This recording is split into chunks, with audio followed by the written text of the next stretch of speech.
6 يوليو 2026.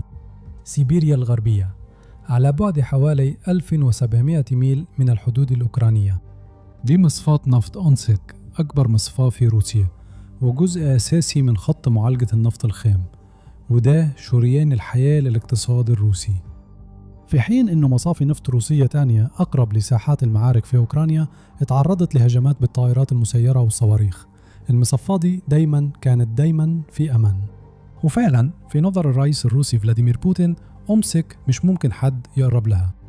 هي ببساطة بعيدة جدا وداخل أراضي روسيا الشاسعة بشكل يحلي أوكرانيا مستحيل تقدر تستهدفها فعليا. ده اللي هو مؤمن به، بس الاعتقاد ده هينهار قريب. ده ازاي أوكرانيا جابت نار وغضب الحرب لإحدى أبعد المناطق في روسيا وأثبتت إن بوتين كان غلطان. تاني، في 2022 فكرة أن قوات كييف تقدر تنفذ أي هجوم ناجح على هدف على بعد مئات الأميال جوا روسيا كانت هتبقى مضحكة.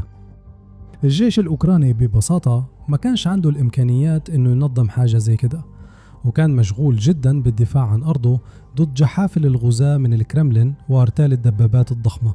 حتى مجرد التفكير في ضربات في العمق على مصافي النفط الروسية. لكن بحلول سنة 2025 الوضع تغير بشكل كبير، وأولويات أوكرانيا كمان تغيرت. ومع تحول الصراع لحرب استنزاف وحشية ودامية، قوات كييف وصلت لاستنتاج واضح. حتى مع المساعدة من العالم الغربي عمرهم ما كانوا يقدروا يجاروا روسيا في مواجهة مباشرة، قوة مقابل قوة، رجل لرجل. كل ما الصراع ده استمر لفترة أطول، كل ما الاحتمالات هتتحول ببطء لكن بثبات لصالح روسيا. لأنه حتى لو أوكرانيا قدرت تصد هجوم روسي ورا التاني وتدمر عشرات أو حتى مئات الدبابات المعادية، كان دايما في غيرهم مستنيين يدخلوا مكانهم. كان لازم يحصل تغيير، فبدأ قادة أوكرانيا يبصوا أبعد من خطوط الجبهة على مصدر قوة روسيا الحقيقي، مش الرصاص ولا القنابل ولا الطيارات المسيرة. لكن البترول ما كانش بس الوقود اللي بيشغل دبابات ومركبات الكرملين المدرعة، ده كان الأساس اللي قايم عليه الاقتصاد الروسي كله. البترول هو اللي ادى بوتين تمويلا حربيا بدا وكأنه بلا نهاية، وكانت شبكة المصافي الضخمة وخطوط الأنابيب والمحطات الكبيرة هي اللي سمحت لموسكو تستغل مواردها الطبيعية الهائلة بالشكل ده الفعال. حتى لما موجة ورا موجة من العقوبات الغربية ضربت البلد، بوتين كان دايما قادر يتجاوز أثرها بسهولة، وواثق إنه طالما البترول بيستمر في التدفق والمصافي شغالة، الحرب ممكن تستمر تقريبا إلى ما لا نهاية. بالنسبة لأوكرانيا الحل كان واضح، لو عايزة تسبب أكبر ضرر لازم تضرب الكرملين في الأماكن اللي بتوجعه أكتر حاجة، المصافي. وبكده بدأت حملة طويلة من اللي الرئيس الأوكراني فولوديمير زيلينسكي بيحب يسميها العقوبات بعيدة المدى، ضربات بالطائرات المسيرة والصواريخ ضد البنية التحتية للطاقة الروسية. الهجمات كانت متقطعة في البداية، لكن بسرعة بقت أكثر انتظام مع مرور الأسابيع والشهور. وكمان الهجمات بقت أكثر فعالية لما مشغلي الطائرات المسيرة الأوكرانيين بدأوا يحددوا ويركزوا على أهم أجزاء المنشآت دي، زي أعمدة التقطير اللي بتكون مسؤولة عن معالجة وفصل النفط الخام وتحويله لوقود قابل للاستخدام وذو قيمة. تعطيل المكونات دي فعلياً شل أجزاء كبيرة من قدرة البلد على معالجة النفط، وبدأت آثار كل هجوم تتراكم. في المراحل الأخيرة من سنة 2025 روسيا ببساطة ما كانتش قادرة تعالج كمية النفط اللي كانت بتعالجها في بداية السنة، وده معناه وقود أقل للحرب، وقود أقل للناس، ووقود أقل للتصدير للعالم كله. الضرر بدأ يزيد ويتضاعف في كل أنحاء البلد مع كل هجوم جديد، وقادة الكرملين اضطروا حتى يحولوا أنظمة دفاع جوي مهمة زي أنظمة S-400 في محاولة يائسة لحماية البنية التحتية للطاقة عندهم.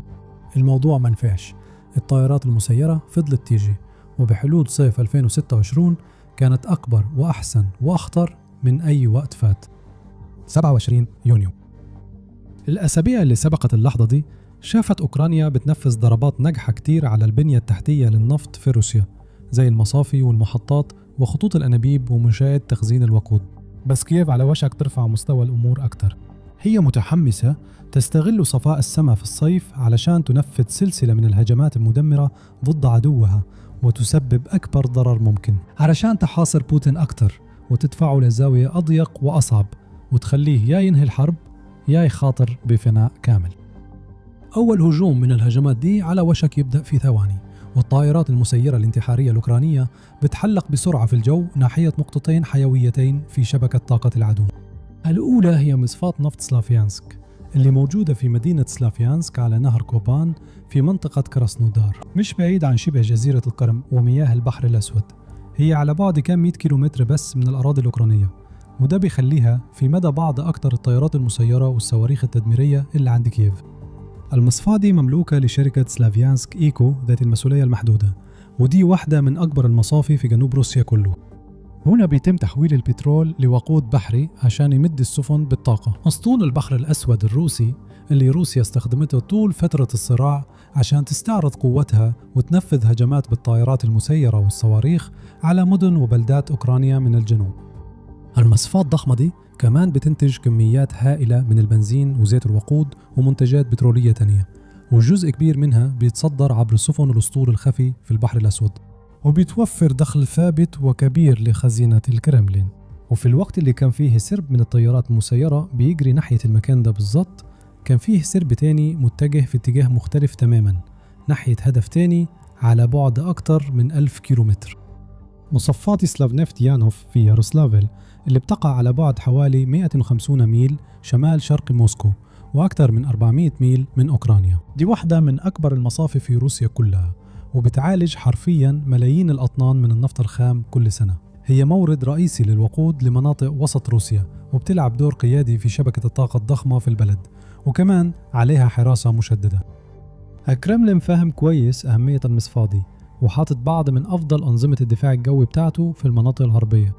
بس ده مش كفاية عشان يوقف طيارات أوكرانيا المسيرة اللي تتحرك بسرعة ناحية أهدافها تحت جنح الظلام، وهي بتعدي جنب أنظمة زي S-400 وبانتيسير S-1 للدفاع الجوي، وفي عز الليل بتضرب أهدافها. فجأة السما فوق ياروسلافل وكراسنودار بتبقى مليانة بصوت الطيارات المسيرة المميز. السكان المحليين بيصحوا من السراير وبيجروا على الشبابيك وبيمسكوا تليفوناتهم عشان يصوروا الفوضى اللي عارفين إنها هتحصل. الرادارات الروسية أخيراً بتشتغل لما بيظهر أكتر من نقطة على شاشاتهم، والدفاعات الجوية بتشتغل في محاولة أخيرة ويائسة لاعتراض التهديدات اللي جاية.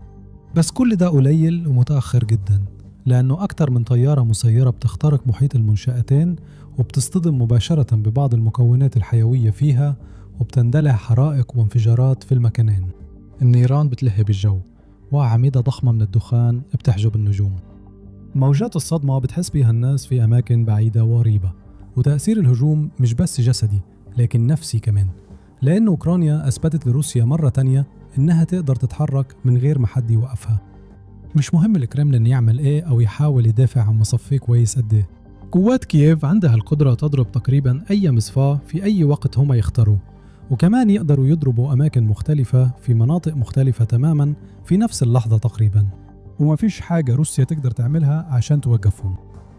ولو القيادة العليا الروسية كانت فاكرة إن دي كانت أقصى هجمات أوكرانيا في الصيف، كانوا هيتفاجئوا قد إيه هم كانوا غلطانين، لأن ده ما كانش ذروة الحملة، ده كان مجرد البداية. 5 يوليو ما عداش أسبوع تقريبا من الهجوم اللي فات، وقوات الأنظمة غير المأهولة الأوكرانية بالفعل بتبدأ مهمتها الجديدة. تاني عندهم أكتر من هدف في مرماهم، وكلهم أجزاء حيوية من شبكة طاقة العدو.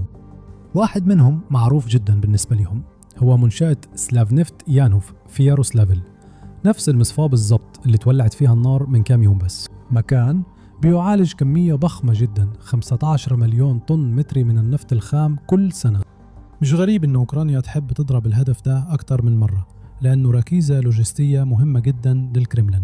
عقدة حيوية بتنتج كميات هائلة من الوقود اللي بيروح مباشرة لمحركات آلة الحرب الروسية عن طريق استهداف نفس المكان ده بعد أيام قليلة من الهجوم اللي فات، ولسه الهواء فيه ريحة الدخان وبقايا الغبار لسه ما هديتش.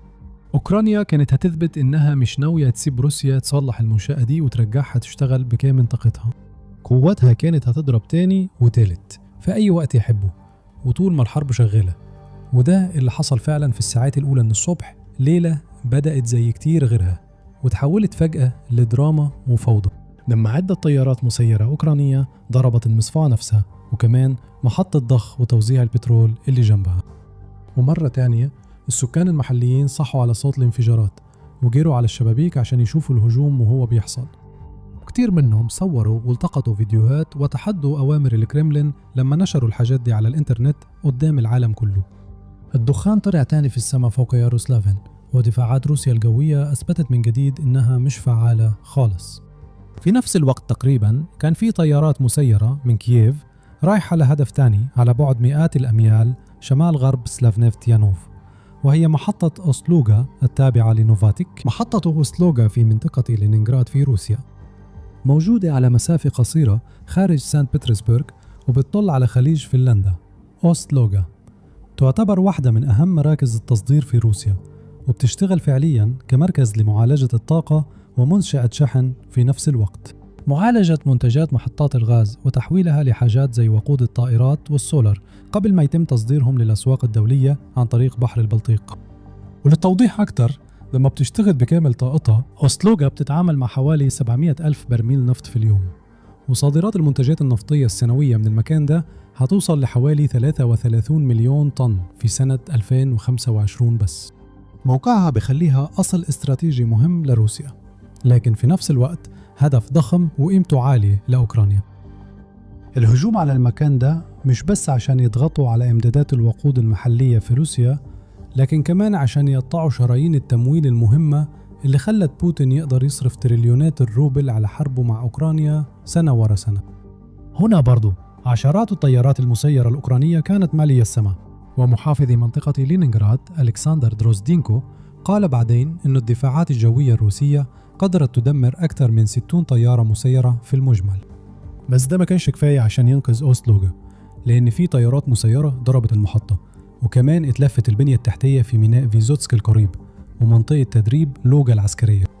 بعد الهجمات دي حاول مسؤولين روس كبار مرتبكين يدوروا على أي نوع من العزاء، وهم معتقدين إنه لازم يكون في حد لقدرات أوكرانيا، وأكيد الطيارات المسيرة بتاعت العدو ليها مدى معين، وده معناه إنه حتى لو المصافي والبنية التحتية القريبة من أوكرانيا في خطر، اللي أبعد من كده زي اللي في أعماق سيبيريا مثلا المفروض تكون محصنة ضد الطيارات المسيرة بتاعت العدو.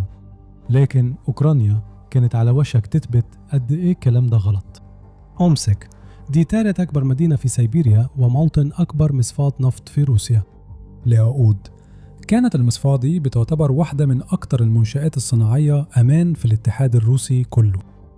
اتبنت في الخمسينات وقت ازدهار الاتحاد السوفيتي، ومكانها خلاها نقطة نقل ومعالجة حيوية لدعم منطقة سيبيريا، وكمان دخلها فعليا على بعد أكثر من 1000 ميل من أعداء روسيا في الغرب وحدود حلف الناتو. وبفضل ده حتى في أسوأ السيناريوهات الممكنة زي احتمال حرب مع الناتو، روسيا كانت مطمنة إن مصفاة أومسك كانت هدف شبه مستحيل يتضرب. ولما الحرب اندلعت مع أوكرانيا، النخبة في موسكو عمرهم ما كانوا يتخيلوا إنه الجيش الأوكراني هيبقى عنده معدات متطورة كفاية علشان يضرب مكان بعيد زي ده. حتى في عصر الحروب بالطائرات المسيرة كان من المستحيل تقريبا تتخيل إن طيارة بدون طيار للعدو تقدر تقلع من مكان في أوكرانيا وتعدي خط الجبهة ومناطق القتل في الأراضي المحتلة وتقطع مئات الأميال في المجال الجوي الروسي علشان توصل للمصفاة من غير ما يتم اكتشافها بسهولة وإسقاطها في الطريق قبل حتى ما تقرب من هدفها. لسنين الافتراضات دي كانت صحيحة تماما. أوكرانيا ما كانتش عندها طيارات المسيرة اللي محتاجاها علشان تضرب هدف بعيد زي ده، بس كانوا شغالين عليها. شوية بشوية سنة ورا سنة صناعتها الدفاعية بقت أقوى، وكمان جيش الطيارات المسيرة بتاعها بقى أقوى. الأنظمة القديمة كان ليها حدود صارمة في المدى، وكتير منها كان يقدر يطير بس لعشرات الأميال قبل ما البطارية تخلص. لكن مع مرور الوقت القيود دي بدأت تقل. ظهرت طيارات بدون طيار جديدة كانت تقدر تسافر 100 ميل، وبعدها 200، وبعدها 300، وما وقفوش عند كده. شركات تصنيع الطيارات بدون طيار الرائدة في أوكرانيا زي فاير بوينت فضلت توسع حدود الممكن وتعيد تعريف اللي ممكن تعمله الطيارات بدون طيار بحلول 2024. هم فعلا عملوا حاجة مميزة جدا. الفاير بوينت FPFP-1 طيارة هجوم بدون طيار بعيدة المدى أحادية الاتجاه، وتكلفة تصنيعها حوالي 55,000، وكانت تقدر توصل رأسا حربي وزنه بين 60 و 120 كيلوغرام لأهداف على بعد يصل ل1000 ميل. بحلول 2026 فايربوينت عدلت ال FPFP-1 عشان تقدر تسافر لمسافات أبعد، وطوروا تصميمها وضبطوا شكلها الإيروديناميكي وزودوا كمية الوقود اللي تقدر تشيله، وبكده جابت مئات الأهداف الجديدة في مدى الطيارة، زي مصفاة نفط أمسك اللي كانت زمان تعتبر بعيدة تماماً عن المتناول، ودي تقريباً على نفس المسافة من حدود أوكرانيا زي المسافة بين نيو أورلينز ولوس أنجلوس. مكان بيفصلوا عن خطوط المواجهة مئات ومئات الأميال من الغابات والسهول والجبال والمدن والبلدات، وكمان رادارات ودفاعات جوية كتير جدا. هدف كان شكله مستحيل يوصلوا له وفجأة بقى ممكن. وأوكرانيا ما كانتش ناوية تستنى وتسيب الأمور تمشي كده. المصفاة دي اللي بتشغلها شركة النفط العملاقة جازبروم وبتعالج ملايين الأطنان من النفط الخام كل سنة، تفضل شغالة بأقصى طاقتها. ففي ليلة 6 يوليو قوات الأنظمة غير المأهولة الأوكرانية جهزت نفسها لعملية مختلفة عن أي عملية عملوها قبل كده، ضربة مباشرة على واحد من أبعد الأهداف اللي حاولوا يهاجموها في حياتهم. بالنسبة لموظفين مصفاة نفط أمسك وسكان المنطقة، ليلة 6 يوليو كانت شكلها ليلة عادية زي أي ليلة تانية. كانوا عارفين إن الحرب لسه شغالة في أوكرانيا وإنها بدأت تدريجيا تدخل مناطق روسيا. شافوا تقارير الأخبار وقرأوا العناوين عن مصافي البترول اللي تهاجمت في أماكن زي لينينغراد وكراسنودار، بس كانوا حاسين بنوع من الأمان عشان المسافة الكبيرة اللي بتفصل مدينتهم عن الصراع. لسنين كانوا قادرين يتابعوا الحرب وهي بتحصل وهم مرتاحين شوية، حتى لما كانت بتحصل حاجات زي هجمات بالطائرات المسيرة أو انفجارات كانت دايما بعيدة عنهم. باختصار، الناس دي عمرهم ما تخيلوا إنه منطقتهم ممكن تتحول لساحة معركة زي المدن التانية اللي أبعد ناحية الغرب. في لحظة الوهم ده اتكسر لما الطيارات المسيرة الأوكرانية دخلت المجاري الجوي لأمسك وبدأت صفارات الإنذار تدوي في كل المنطقة. مع إن أصوات الصفارات المخيفة دي بقت مألوفة جدا لسكان مناطق تانية في روسيا، دي كانت أول مرة يسمع فيها سكان أمسك الصوت ده. كانت صدمة كبيرة، بس الوضع كان على وشك إنه يبقى أسوأ كمان. عمال مصفاة نفط أمسك خرجوا برا وبصوا للسماء وهم مش مصدقين، وصوت درونات FPFP-1 الأوكرانية كان بيعلى أكتر وأكتر. كمان السكان المحليين جريوا على شبابيك عماراتهم وعيونهم وكاميرات موبايلاتهم بتدور في الأفق على أي حركة بسيطة. وبعد ثواني أول طيارة درون ضربت هدفها، وده عمل انفجار ضخم وطلع أعمدة دخان تقيلة في السماء بالليل. وانفجارات أكتر حصلت في الدقائق اللي بعدها مع أصوات ضرب نار وكمان ظهور مقاتلة سو 57 من الجيل الخامس في السماء. وقوات الجيش المحلية استخدمت كل الخيارات اللي عندها عشان تواجه التهديد اللي جاي، بس ولا حاجة منهم نفعت. حتى لما استخدموا واحدة من أحدث الطيارات في القوات الجوية الروسية ما كانش كفاية عشان يوقفوا الضربة. وأكثر من طيارة درون FP-1 معدلة نزلت من السماء وحددت أهدافها واندفعت ناحيتها بسرعة جنونية، وسببت انفجارات واطي الاصطدام وسابت وراها حرائق ضخمة مشتعلة. في كذا وحدة استهدفت وحدة التكرير إيلو FT-11، واللي ممكن نقول إنها أهم جزء في البنية التحتية للمصنع كله. الوحدة دي لوحدها بتعالج ملايين الأطنان من النفط. في نفس الوقت درونات تانية ركزت على أعمدة المعالجة في المصفاة. المشهد بسرعة اتحول لحالة من الذعر والفوضى، والنيران كانت مولعة وطالعة للسماء وصوت صراخ الناس اللي خايفة مال المكان. المحافظ المحلي فيتالي كوتزينكو جري بسرعة على تطبيق الرسائل الروسي ماكس علشان يطمن الناس إن الوضع تحت السيطرة وإن أغلب الدرونات الأوكرانية اتضربت. بس كلامه ما كانش كفاية يخبي النار والدخان، ولا كان متماشي مع الصور والفيديوهات اللي انتشرت بسرعة على النت وورت الناس المناظر الصادمة. ومع وصول الحرب في أوكرانيا لأمسك، حجم الضربة اللي حصلت في أمسك أكبر من أي مبالغة. ظاهرياً كانت دي ضربة ناجحة تانية على مصفاة نفط روسية. في الحقيقة كانت ضربة مباشرة لأكبر مصفاة في البلد اللي كانت بتغذي بكمية ضخمة من الوقود بيوت وشركات كتير جداً، وكمان كانت آخر واحدة من بين 11 منتج غاز رئيسي في الاتحاد الروسي اللي اتضربت بطائرات أوكرانية بدون طيار، زي ما أشار إليه هيئة الأركان العامة للقوات المسلحة الأوكرانية في تقريرهم الإلكتروني عن الهجوم. وكانت ضربة قاضية تانية لقطاع الطاقة والاقتصاد التابعين للكرملين، وضربة تانية لقدرات الدولة على معالجة النفط وقدرتها على استمرار الحرب مع أوكرانيا. التأثير الفوري للضربة هيعتمد على حجم الضرر اللي حصل بالظبط ومدة الوقت اللي هتاخده روسيا عشان تصلح الضرر ده. بس لو دققنا أكتر وبصينا للصورة الأكبر هنلاقي إن التأثير أكبر بكتير من اللي باين، لأن دي ما كانتش مجرد هجمة تانية، دي كانت ضربة غير مسبوقة على مكان روسيا كانت فاكرة إنه محصن. كانت رسالة من أوكرانيا مباشرة لبوتين نفسه بتقول له إن حتى أعمق وأبعد مناطق بلده ما بقتش آمنة. دي كانت طريقة كييف في إنها تقول للشعب الروسي إنه كل ما الحرب تطول كل ما حيشوفوا تأثيرها بيقرب أكتر وأكتر من بيوتهم. وقبل كل حاجة كان ده دليل على قد إيه الزخم اتغير في 2022. كان هيبقى شيء مضحك لو حد قال إن روسيا ممكن تتعرض لضربة زي دي، والأغرب كمان لو حد لمح إن أوكرانيا من بين كل الدول هي اللي هتقدر تعملها. في 2026 مع ذلك ضربة زي دي مش مفاجئة أصلا، ده الطبيعي دلوقتي، ده الوضع الجديد وده اللي وصلت له الحرب. الموضوع ما بقاش هل أوكرانيا تقدر تضرب جوه روسيا كده، لكن إمتى؟ ومش بس مصافي روسيا هي اللي في خطر.